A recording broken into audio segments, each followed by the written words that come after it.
Welcome back to Movie Trailer Reviews on the MTR Network. It's your host, Chris, and I got Phenom here. And we are here to review the sixth Spider-Man film in, what's it, 15 years? Yeah, 15 years, 6-5. Let's see if the sixth one's a charm. We have Spider-Man Homecoming, following the events of Captain America Civil War. Peter Parker attempts to balance his life in high school with his career as the web-slinging superhero Spider-Man. It is directed by John Watts and stars, again, Tom Holland, who we saw in Civil War. Michael Keaton as Adrian Toomes, the Vulture. Robert Downey Jr. as Tony Stark. Marissa Tomei as May Parker. John Favreau as Happy Hogan has returned. Thank God. I miss Happy, yo. I miss seeing Happy in these films. And we have Zendaya as Michelle. I'm not even going to listen to some of the other characters because here's the thing. I actually recommend you guys just stay off of IMDb so you don't get spoiled by who else is in this film. I have my own thought. You know what? I'm going to start with this. All right. We have seen a ton of trailers and TV spots for Spider-Man. They were all kind of showing the same thing, though. But people kept saying that they were seeing too much in these trailers and they were spoiling the film. I can tell you guys right now, stop saying that about Marvel films. You are not seeing everything in the film. It's not showing you everything. It's literally not. There's a lot of rumors, a lot of think pieces that were written about certain things that people thought they saw in the trailer. And I'm going to tell you right now, you're fucking wrong. Stop it. Stop it. Just sit back, go in and watch the film, and you'll be surprised because there are several twists and turns that even I did not see coming. Yeah, this is, Yeah, no, I'm right. I as usual, I followed Phenom's ideology when it comes to trailers, and I saw one Spider-Man Homecoming trailer when they showed it in theaters, and automatically I was in. Because I'm a Spider-Man fan. I don't care if it's bad or if it's good. I'm going to watch it to make sure. Even Spider-Man 3. And Spider-Man Homecoming, for me, is just another MCU film. And they, again, have wrapped these films. They have given these films a particular... They really focused on giving these films a particular tone. Now, I really think it started with Guardians, where they were like, we need a family film. And it moved on to Ant-Man. We need a goofy, funny film. It continued with Doctor Strange, where we need something that's good with visuals and kind of magical. And it keeps going. It's going to continue with Black Panther. We need some black shit. And with Spider-Man Homecoming, it is straight up, we need to capture the young adult teen audience. We need to give them a film for them. We need to give them a Disney Channel-ish, because we are Disney, film. And they did, and I think they did an amazing job. So, I think part 2 is coming Wednesday. I need to actually start reading up. But me and Deepam are going through our Peter Parker series, and started with the Character Corner. We did young teenage Peter Parker and why that was an important character. You see that when you watch Spider-Man Homecoming, and I understand people having Spider-Man fatigue, because again, this is probably the most rebooted character that we've had. Oh, maybe not, because maybe Superman. No, Batman has been rebooted a bunch. Well, a bunch, but I'm just saying in the time frame. And I guess because Batman had 3 different Batmans in the 90s. In the 90s, but again, remember this is the third rebooted Spider-Man since 2002. Right, but so Batman had 3 Batmans in the 90s. Oh, that's a decade. What live action Batmans you had? They had Michael Keaton. They had Val Kilmer. No. I'm not. But they're all. That was all in the same. That they had different Batman as the person playing Batman, but that was all in a. That was the movies were linear. The movies are all connected. So yeah, they were different. I know they were supposed to be, but it was rebooting kind of every time they changed Batman. I'm talking about like actually like these are three separately rebooted Spider-Man. Like I feel what you're saying. I still think Batman kind of just overdid it. Well, I think it's different when you change actors. I don't know, man. I ain't comparing Batman and Batman Returns to that Joel Schumacher Batman and Robin shit. Well, no, I get you on that one, but I'm just saying that they changed tones and they became terrible. But just overall, that's not the same as literally rebooting Batman, Spider-Man, and telling the story 3 different times. I don't think there's another character, not even really Superman, because there was only 2. You had the Superman Returns and you had Man of Steel. So I really think that, and remember, not as many movies either, because you had 3 of the Raimi movies, then you had 2 of, who did I can't remember, Webb. I think Mark Webb was the one who did it. I'm pretty sure it's Mark Webb who did the Amazing Spider-Man films. And now you're going with a new trilogy now. I mean, that's just a lot. But the difference between Spider-Man Homecoming and everything else, besides just the obvious answer of was connected to Marvel, you have actually somebody in Tom Holland who actually is basically a kid. I think he's he might be 20? Is he 20? He's not 39. He's not. I can tell you right now, he's not an old ass man. I like Andrew Garfield, but Andrew Garfield was old as fuck. Yeah, he was old as fuck. So was Tobey Maguire. Right. This is somebody who apparently he went out and he was doing children's hospital visits as Spider-Man, and the kids loved Tom Holland so much because it was like, he's like me, he's like my age, he's like, this is why Spider-Man is the largest and biggest superhero of all time, and it's really because he was one of the first. So, and as we went over this in the character corner, the first teenage superheroes out there by himself. So when you're doing a movie and you finally get a Peter Parker who looks like he belongs in high school, and then captures all of the awkwardness and the silliness of high school, it's going to do well. And not only that, it's also up to date. So you have these high school kids who have cell phones, who, do all this crazy stuff, and it's a great way to connect, and it's something that we miss. I know I've seen a lot of people try to mistake this for they're taking what should be Miles. It's like, no, that's not. Miles is a teenage Spider-Man now, but Peter started that all off. You need to start with Peter as a teenager, and that's what this film does. From the awkwardness of I want to ask a girl out to a dance, or just all that kind of stuff, him trying to fit in. This entire beginning of this movie is he just met Iron Man and he fought, alongside Iron Man against Captain America and the Avengers. And he's like, well, what's my next mission? What's next? And so you got to imagine you have this young teenager who has all this power, who now wants to be an Avenger. It's like testosterone, basically, but it's testosterone that gives you spider powers. Yeah, and you get all the awkwardness of this. You get these funny moments with him leaving messages for Happy Hogan with the mission reports. I thought were fucking hilarious. Spidey puberty and shit, dog. Right. I just like the way the film handled some of the questions that I've always had about Spider-Man. We've had debates about the existence of Spider-Man and how useful he is outside of New York City. And I like that they touched upon that in this film. They were like, how about we have Spidey travel to some different places and see how well that swinging works. What happens if there's no skyscrapers?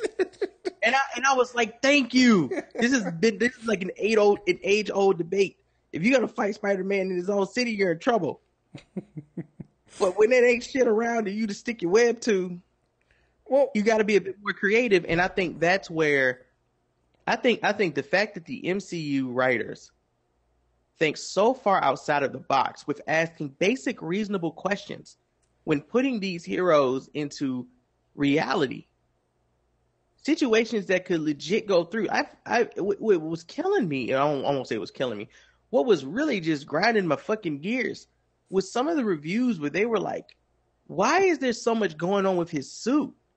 And all I kept thinking was, motherfucker, why not? We're in the technical age, dog. Like, what, you think he should just be running around in pajamas? And all of his, like, he's a kid that's ridiculously smart for no reason, and none of that could be used. And he's not the only really intelligent person in this universe. He's actually linked to multiple people who are really intelligent. Well, I think and you have technology at your hands, and you have Tony Stark. What? Like, can we just applaud the fact that Marvel is legit putting on film comic book panels? Yeah. With certain scenes here? Can we just applaud that? Like, I don't understand. Did you motherfuckers not read comic books? There's some of this is awesome. The whole shit with him, like, being able to build a relationship with these other women in the film, even his suit, but not like high school girls.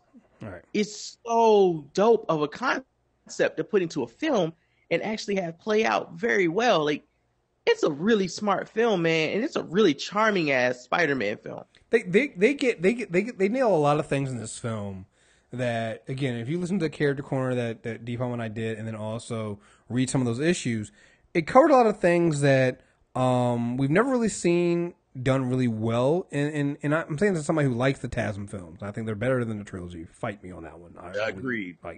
But they do something in this film that is just small, subtle things. Like, there are times, and one thing when you're reading Peter Parker, early on, you find there's a lot of times when he's so, like, all the other kids are trying to invite him out to do something, or, hey, come to a party, come do this, and he can't do it, right? Because he's Spider-Man, he's got all these other things that's going on, and he's missing out on a childhood because of that stuff. And they capture some of that in this film.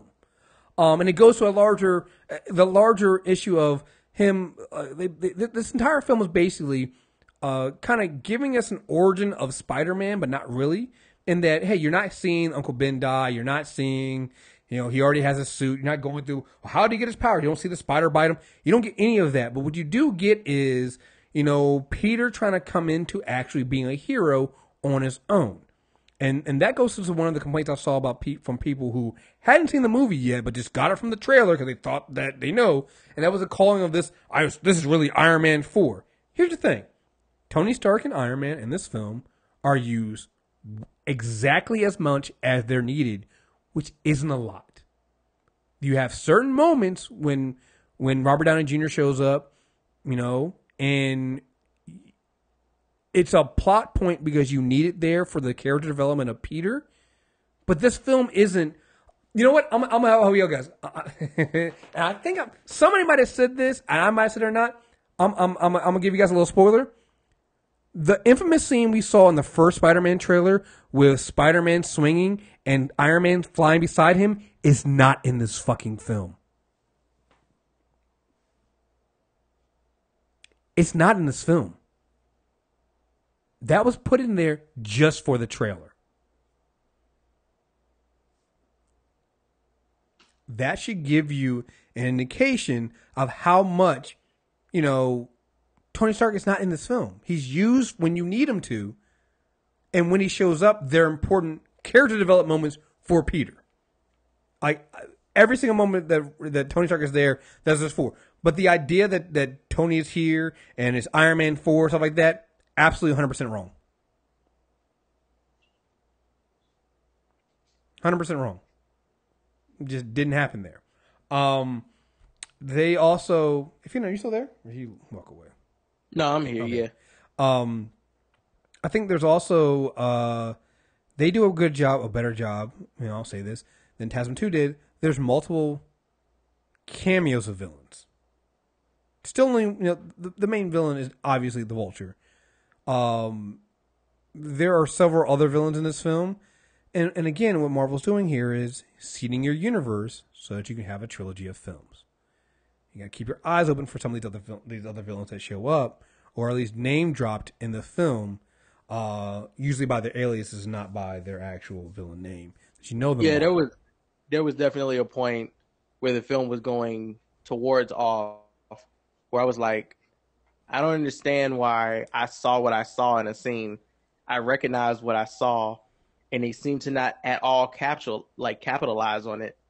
And as I was saying this, the film was like, but wait, I won't let you finish, nigga. Mm-hmm.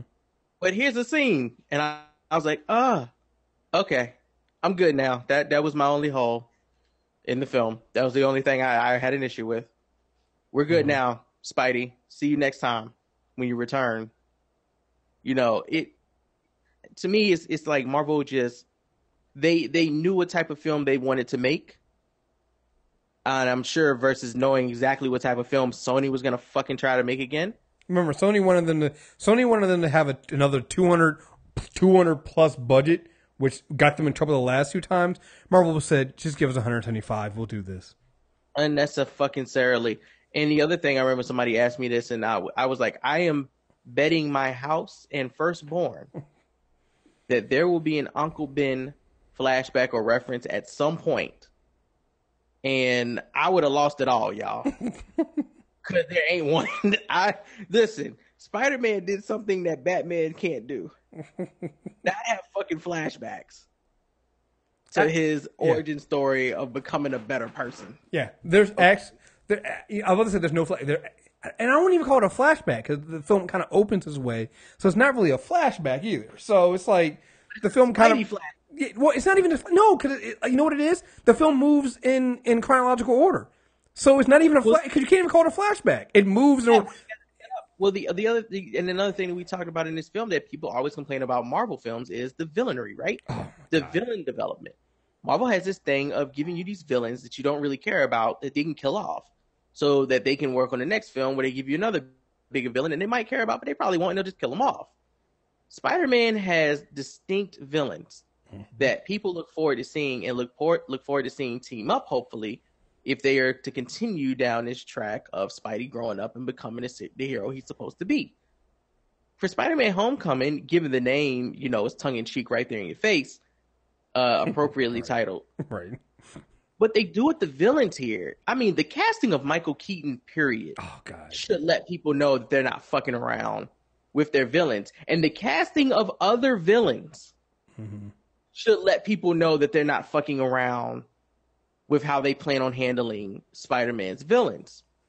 Because they cast some really good actors who play really good bad guys. Listen, okay, in this film. So I was already said, like, this was a moment where Marvel cared just as much about the protagonists as they did the multiple antagonists. Yeah, listen, there's I would even say you open up this film the opening of this film is basically about Adrian Toomes anyway. It's about the Vulture and why he got to where he is, and like, listen, like there are some stuff that Michael Keaton in this film is both charming, both frightening, like villain as far as I'm concerned. You said what now? He is a likable villain. Like, he's the everyday man villain. Oh my God, wasn't he though? And it's just like, but he was also at the same time fucking terrifying. Like when he puts this, like, listen, because again, you haven't seen anything in the trailers. The way the wings and the suit work, nigga, listen. I said the everyday man. He's the everyman villain, is what I meant. He's the everyman villain. Listen, in this film, and I think it was a perfect casting because you got to remember that in Peter Parker's world, there are a lot of emotions. You know, Peter Parker is not a person that wants to kill off villains to be done with them, right? He's not the Avengers and shit. He's a kid. He's a passionate person, and he really does want to be, as much as they say it in this film, the friendly neighborhood Spider-Man. Like, he really does want to save people, even the villains. And they captured all of that. And I really just don't think they could have cast a better person than Tom Holland to do this. No, he was absolutely. Yeah. I think he fit this perfect. He's a perfect Peter Parker. Right, and Michael Keaton just plays off of that really, really well. Is just commanding presence every scene he's in. Like I said, like he is like, and what I love about it is you I'll have to watch it again to see if you do get the reference, but you don't really get references to any of the villains that they've done before. Like, so you don't get a reference to Dr. Octopus. You don't get a reference to obviously the Osborns, which I think is actually a smart way to go about this. Because when you realize that the Osborn, as much as, Green Goblin becomes, one of his greatest villains, literally doesn't show up until all these other villains show up anyway. So they do a good job of kind of saying, you know what, let's give him one of the first supervillains he came across, the Vulture. And they make Vulture fucking terrifying in this film. And they tie it in a thing that you're going to see here, and this kind of goes into my article I wrote about why Sony is so fucked right now. They tie this in. I'm not going to give anything away here. They tie this so much into what's happened already in the MCU. It's ridiculous. This is not a spoiler here, but it's something Marvel's even gone back, and if you go back and watch Iron Man 2, and I know Iron Man 2 is one of the bad films in the MCU. There's a scene in Iron Man 2 where there's a little kid with an Iron Man mask. They are now saying that is Peter Parker. Now, they didn't know it back then. They're like, fuck it. They have now completely wrapped this film, wrapped Spider-Man around the DNA of the MCU, and that's all throughout this film. This film ties directly into the Avengers.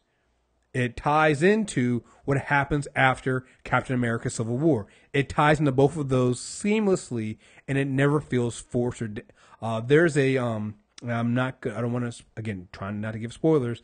There's another thing in here, another organization they mentioned in this film that I was very shocked. I really wasn't speaking spoilers, but shocked that they went full steam ahead with this organization in this film. It's just, they did a great job with it. They captured everything that we wanted in a Spider-Man film, and there. I really got to take some time off to also go into the fact that this is by far the most diverse cast that any comic movie has had so far. That's been out. Did you see the interview on CBM? No. Where they talked to the cast members about that? No. And the character who plays Flash spoke up about, him being, a person of color Flash, and that the film does not take any energy whatsoever to explain to the audience who knows that Flash is a white dude in the comics why they're doing that. No, they asked another question, and I think the executive director, Amy Pascal, stepped up and she said, pretty much, because we're basing this in reality. All right. Reality of fucking New York City is multicultural. All right. So here's the thing. I like that Amy Pascal said that. That is Marvel basically telling her to say that because she's from Sony, and Sony is not about that shit. So that is because they gave full creative control to Marvel Studios, and Amy Pascal is just saying what Marvel Studios told her to fucking say in that case. But anyway, no, she's absolutely right. I mean, when they cast this film, yes, a lot of people got mad that they didn't go with Miles, but just hold off on that. Watch this film and just sit back and shut the fuck up. And they went with white Peter Parker, fine, all right. But literally everybody else in this film, outside of Michael Keaton and Tony Stark, are people of color. All of his classmates, his best friend is who's playing Ned is Jacob Batalon. You have the love interest in this film is Laura Harrier. Liz. You have Zendaya playing the mysterious Michelle in this film. No fucks to give. Yeah, student. And listen. Look. She's woke as fuck. All right. She has some of the best moments in this film and some of the blackest moments in this film. There's a moment in this film involving the Washington Monument, and a security guard and her teacher, and it is fucking hilarious. She gives no fucks whatsoever, and it's great. Like I said, I mean, you get a mix. You get Hannibal Buress as a coach in there. Who is the teacher? The teacher, I think, is the Asian man, right? I don't have him here. The principal of the school. Yeah, they also had they had the woman from Orange is the New Black that plays the cook. She was, I don't know if she was the principal in the school. She's Gloria on Orange is the New Black. Abraham Atta, the kid from Beast of No Nation. That's who that was. I couldn't remember who the kid was. The black kid on the debate team. They just kept yelling random shit and shitting on Flash. Right. Yes. Flash is wrong. Yeah, yes. He's from... I knew he looked so familiar and I couldn't figure out where he was from. He's the kid from Beast of No Nation. Like this entire... Oh, that's who Karen is. Huh. Wait, Karen? Yeah. Oh, I didn't even see. I didn't even look to see who that was. I got to look. Oh, okay. I know you're talking about. Oh, okay. Yeah, no, I mean, like, there's a lot of different people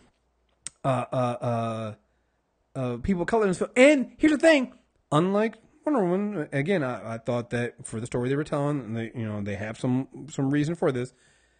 Almost all these characters have speaking roles. Again, the main Peter dude that plays Shocker #1, he's the guy that gets infected in the eye in Prometheus. That's why he looks so familiar. So like, there's a lot of people of color in this film. They get a lot of moments to speak. They have their little moments. Again, Peter's main love interest here is a black woman. Like, there are people of color in this film. Like, I was arguing black by somebody today, trying to tell you this is tokenism, and you're going for crumbs. It's not crumbs. Because niggas ain't crumbs. We better than crumbs. Right. Fuck you. Like that's not crumbs. When you have significant speaking roles and significant roles in the film, and particularly when you're setting things up for a larger universe where these roles can grow, because several of these characters, when they were cast, were cast for multiple roles in multiple movies, so they're coming back. Like, what the fuck is wrong with you? Like, what are you thinking here? Like, that doesn't make any sense. So, no, there's a lot of, and again, there's some really, really black moments in this film. Like, hell yeah. Like, beyond Childish Gambino, Donald Glover is so fucking black in this movie, bro. He is so New York black in this shit. And if you have avoided who his character is, please try to avoid it until next week. But yes, his character is just, yeah, he has a really great interaction with people. Yeah. In this film, he plays Paperboy. So for my people who watch Atlanta, he's Paperboy in this film. So, Marissa Tomei is great as May Parker. And, yeah, you gotta love the fact that, the running joke in the film is that she looks so great for yeah. Fine Italian woman. Yeah, like she's like this at one point. She be getting free food. That shit is so good. They just run with that film. Like, they're letting you know that the reason they cast her is because she's Marissa Tomei. Right. I mean, there are just a lot of, great moments with different characters in this film. It's fun. It captures the awkwardness of teenage Peter Parker.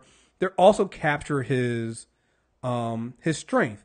They capture his determination to be more and be better. Like, it's just all of it's there, and you see, it's really, really great. And there's just a lot of teaser in this movie, bro. They tease you with so much shit to come.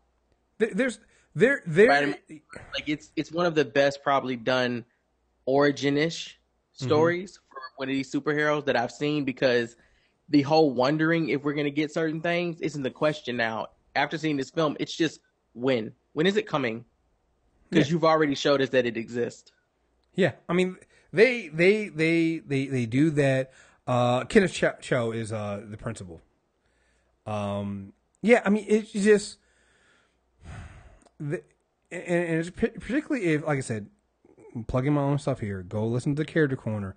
You listen to that Character Corner, read some of those issues. You'll pick up on some of the names of some of the characters in this film. Because some of the times they drop these names, like some of the characters you'll see, and you're like, oh wait, that name looks familiar. What that? Oh, that's where that's from. There's also one of the they really reenact, and it's not 1-to-1 like comparison, but they really reenact one of the scenes from one of the the few issues that one of the small runs and storylines that Deepam and I talked about, they did, like when something happens in the film, I go, oh my god, they're gonna do that moment that happens in the comic book, and they pull it off, and it's an emotional moment, and it's all about Peter coming into understanding that he is Spider-Man and he can do this on his own. He has to do this on his own. So, like I said, this film, if you like Spider-Man and say you like Spider-Man, I don't see how you leave this film and don't love this fucking film. Yeah. I don't get it. I can't see it. I can't recognize that. Like, I'm over here literally, there's so much I want to say about this film, but I can't because I don't want to spoil it. I just want you to go out there and watch it, and then when this film comes out, then we'll go ahead and we'll do a spoiler review for it, because there is so much to go into and talk about in this film. But I'd be entering the spoiler territory, so I'm not going to. What would you give this film, man, out of 10? For me, it's an 8 out of 10. Yeah. It hit every, like, they left so much room for more that I didn't get the full Spidey that I wanted, but I got the Spidey that we need, and I understand that, and I accept that. Yeah. I'm giving it an 8.5. The next film, a fucking 9.5 out of 10, hopefully a 10. Yeah. I'm giving it what, fuck that. I'm gonna give it a 9. Fuck it. I'm gonna go big and give it a 9, yo. Because honestly, I'm giving it I was gonna give it an 8.5, but I'm giving it a 9 because I really do believe this is the best Spider-Man film we've ever had on date. It just is. So, and yes, that's more than Spider-Man 2. Yes. Spider-Man 2 is trash. I don't care. Those fucking reaction shots, those damn reaction screams. Tobey Maguire screams like 7 times in that fucking movie as a grown-ass man. I don't care what y'all say. Spider-Man 2 is terrible. It's fucking terrible. Yeah, I'm gonna give it a 9. Because here's the thing, and here's the thing. The reason why what you bring up about Tobey Maguire is why I liked the Amazing Spider-Man film so much. Andrew Garfield nailed some of the most emotional moments in Spider-Man. It's just that he's old. He's too old playing a high school kid, but he nailed those moments. He nailed the moments in the costume and like when he would crack jokes and the way he would move and things like that. Tom Holland does the same thing in here, except he's a kid. Like there's a moment in here in the beginning of the film where he's like swinging around and he's swinging around the city, and at one point he lands terribly. Like he face plants when he lands. He fucking plank. Right, and you realize you're like, well, yeah, shit, he's new at this. He doesn't know what he's really doing. Like, well, he's also a kid. Yeah, he's a kid. So he's not going to be a perfectionist and swinging at his age. He's a fucking kid. He's a goofball. I mean, they admittedly, tell you how many times he's had his fucking backpack stolen while running around the city fighting crime because he does dumb shit. Which again goes back to what you said about Marvel being smart. Because another one of the things you always ask is like, wait, so you just use your weapon and you stick your backpack with all your clothes around there? Like, why didn't you? That sound smart. That doesn't sound like anybody. And wait, doesn't your webbing dissolve in a couple hours? Which, by the way, fucking love that they brought that up. Thank you. Another reason why the Sam Raimi films can't be, top Spider-Man films. He didn't have mechanical fucking web shooters, and the web fluid didn't dissolve in a few hours. Fuck you.